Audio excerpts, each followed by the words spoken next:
लेकिन साल 2014 तक इंफ्रास्ट्रक्चर के लिए साल में पूरे देश में 2 लाख करोड़ रुपए भी खर्च नहीं होते थे। ये मैं पूरे हिंदुस्तान की बात बताता हूं। आज ये 6 गुना अधिक 12 लाख करोड़ रुपए से भी ज्यादा हो चुका है।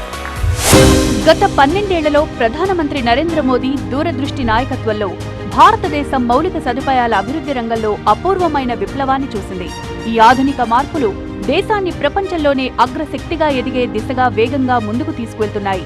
ప్రజాసేవకు అంకితమైన మోదీ ప్రభుత్వం ఈ 12 ఏళ్ల కాలంలో దేశ మౌలిక సదుపాయాల అభివృద్ధి కోసం 12.2 లక్షల కోట్లు ఖర్చు చేసింది. ఇది గతంతో పోలిస్తే దాదాపు 6 రెట్లు అధికం.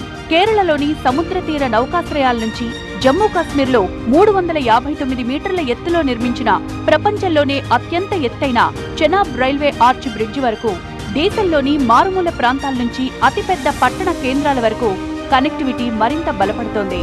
हमारी रेल है, भारतीय रेल है, हमारे भारत का हर एक कोनों को हमसे जोड़ती है। और वंदे भारत जो है वो one of the fastest train है, इंडिया की बुलेट ट्रेन है, जिससे जो है हमारे लिए ट्रैवल करना काफ़ी ज़्यादा इजी हो गया है। और इससे जो है हमारे लिए जो है काफ़ी टाइम बचता है और ये काफ़ी ज़्यादा अच्छा किया है।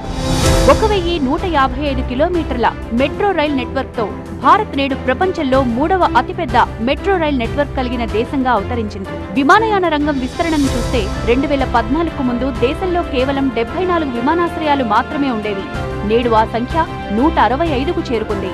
ప్రపంచ స్థాయి జాతీయ రహదారులు, ఆధునిక రైల్వే వ్యవస్థ, బలమైన కనెక్టివిటీ ఇవన్నీ అభివృద్ధి చెందుతోన్న భారతదేశానికి కొత్త గుర్తింపుగా మారుతున్నాయి.